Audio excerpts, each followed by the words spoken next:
Mr. Krishan, welcome to the show. Let's begin with the key finding. According to your survey, 94% of India's CEOs, as against 88% last year, feel that global growth rates are poised to increase, while 99% of India's CEOs believe India's economic growth will improve over the next 12 months. What, in your opinion, would drive this growth given the current uncertainty? Yeah, I think the first thing really is that this survey was done in October and November. Maybe towards the end, the Omicron wave was just going to hit us. So maybe uh, the response do not consider the impact of the Omicron challenge at large. But having said so, I think clearly the Indian CEOs appear largely sanguine because of the way they have come through the last 2 years. I think there was a lot of anxiety over 2020 and 2021. But we have come out reasonably unscathed from that. In fact, we keep talking about the K curve, and in many discussions that now it is now we keep discussing that the curve of the K has actually moved a little bit for the right, so as to speak. So in a way, I think it's about how the last 2 years have gone. Continued support from the government, etc., has been key. There was a concern about how the mid corporates are going, and what it might do to some of the smaller businesses, etc. I think there has been enough support from the government on some of those as well. We have had a reasonably benign interest rate policies which have continued, and I think this has all got the confidence. And most importantly, the consumption patterns are now back. I mean, the consumption numbers have kept pace. You can see that in the GST numbers, which continue to be very, very robust.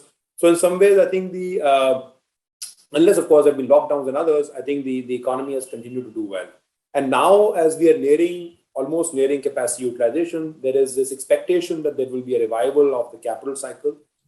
As and when the revival of the capital cycle happens, it would start a new era of growth, so as to speak. And invariably, it starts from areas which are fairly accretive to GDP, including construction and real estate and so on and so forth. So, at some level, the ability of India's ability over the last 2 years to weather the COVID challenge and the opportunities that global supply chains and the geopolitics of the world have thrown to India over the last 2 years, we believe are keeping Indian CEOs quite sanguine about the growth that they can expect. 89% of India's CEOs are concerned about health risks.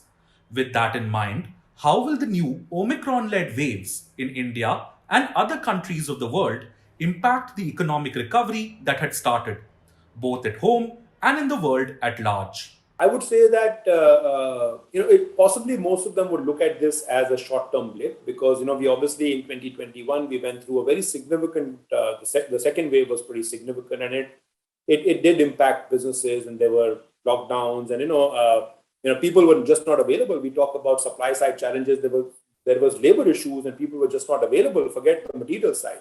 So I do believe that this is again another hiccup that we would expect from a growth perspective. But I would like to believe that, and in most of my discussions, it appears to be a bit of a transient thing. Look at what's happening globally as well. I mean, if you look at it, there are significant opportunities across the globe which are emerging from an India standpoint, and I refer to some of those. Whether it is a supply chain issue, which is there, whether it is the significant inflation that some of those countries are experiencing, which would again create opportunities for countries like India. I do believe that it is going to be a transient issue and not something which is going to impede our prospects for 22. 77% of India's CEOs are worried about geopolitical conflict. With that in mind, what are you hearing from CEOs on the current geopolitical situation and what is its impact on business? Everybody is looking a lot more internally, and as everybody looks at it a lot more internally, they want to localize supply chains, which obviously means that they are spending a whole lot more.